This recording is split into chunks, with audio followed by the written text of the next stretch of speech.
Hi, my name is Alex BARTHET. I'm a construction lawyer at the BARTHET firm. Today we're going to talk about how to assert a payment bond claim.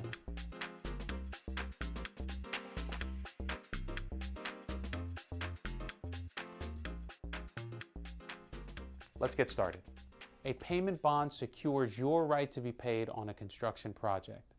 Instead of a lien on the property, if the job is bonded, your claim exists against that payment bond.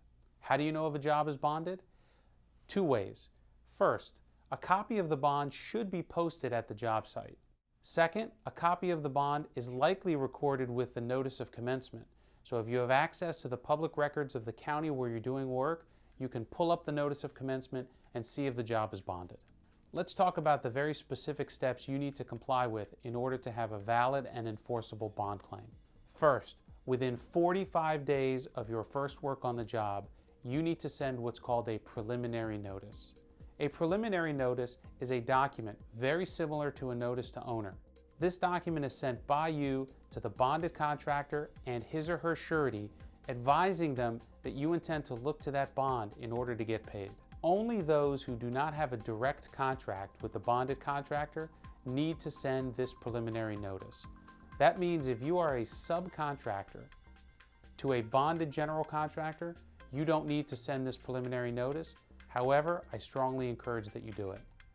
Sometimes you don't know a job is bonded, and the 45 days to send that preliminary notice may have expired. But fear not, if that bond was not recorded with the Notice of Commencement and you had no reason to know the job was bonded, your 45 days doesn't start to run until you have actual notice that the job is bonded.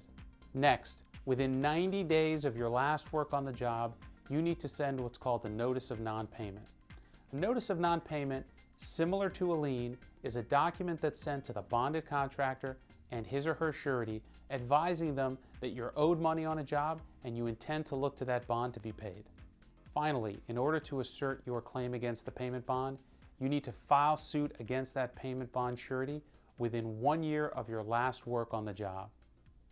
This differs from a situation in which you may be foreclosing a lien on a piece of property. In that case, you have 1 year from the recording date of the claim of lien.